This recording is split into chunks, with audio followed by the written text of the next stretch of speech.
On se retrouve pour parler voyage aujourd'hui et digital nomadisme. C'est quelque chose qu'on me demande souvent et qui fait rêver plus d'une personne. Mais aujourd'hui, j'ai à cœur de vous parler de la vérité. Alors, on attaque dans le vif du sujet avec cette partie un peu plus négative quand on est digital nomade et dont tout le monde ne parle pas. Je ne sais pas pourquoi d'ailleurs, mais c'est vrai que souvent, on se dit, ah, t'es digital nomade, waouh, c'est génial, la vie de rêve, incroyable.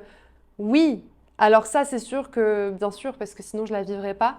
Mais il faut aussi être clair sur quelques points et savoir que tout n'est pas rose. Oui, bien sûr, tu visites plein de pays, c'est génial, tu apprends de plein de cultures, c'est ce que j'adore aussi. Et voilà, tu es tout le temps un petit peu dans le move. Enfin voilà, tu découvres plein de choses, tu peux créer du contenu, aller dans des cafés, rencontrer d'autres digital nomades, créer une grande communauté. En général, il y a des pays qui sont vachement, surtout en Asie, très développés, axés digital nomadisme. Et ça, c'est pépite. Vraiment, c'est un style de vie qui est incroyable. Si tu as envie d'aller, j'en sais rien, sur une île, regarder le sunset tout en ayant ton téléphone à la main et travailler, bah ouais, c'est possible et c'est super. Mais par contre, il faut se rendre compte que quand on choisit ce style de vie, bah c'est aussi fatigant. C'est épuisant parce que tu n'as pas de stabilité en fait. Il faut être clair sur le fait que parfois tu vas avoir un logement pour une période peut-être de 3 jours, peut-être d'une semaine, peut-être d'un mois, peut-être de 2 mois, mais dans tous les cas, tu vas devoir bouger constamment. Et ouais, c'est un avantage, et c'est ce que je pensais aussi au début, je me disais, mais trop bien, je vais pouvoir voyager là, là, là, là, là. Et quand tu as fait ça pendant des années, il y a un moment donné, tu as juste envie de te poser et de te dire, bah là les gars, j'ai plus envie de bouger, j'ai plus envie de bouger.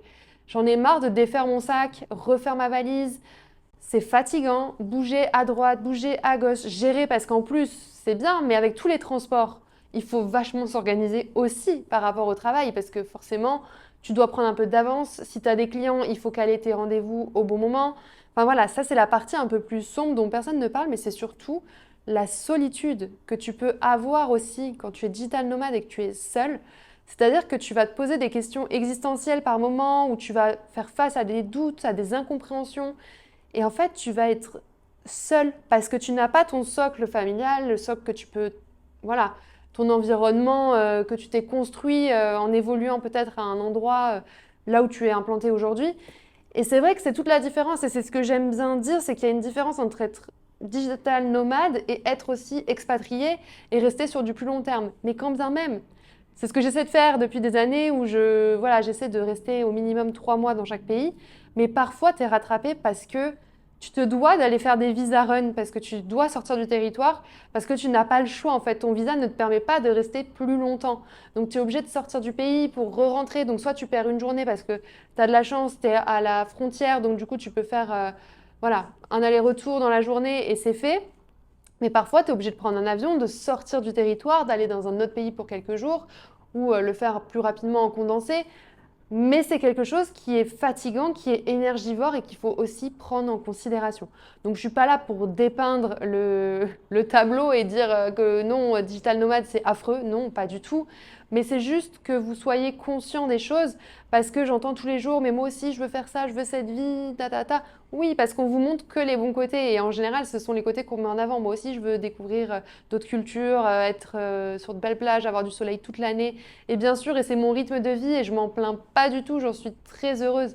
Mais sachez aussi que voilà, il y a ce côté-là, la gestion, l'organisation.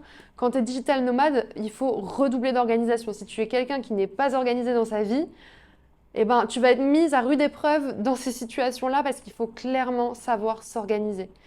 C'est vraiment le point clé, je pense, quand tu veux vivre une vie d'entrepreneur digital nomade qui voyage constamment.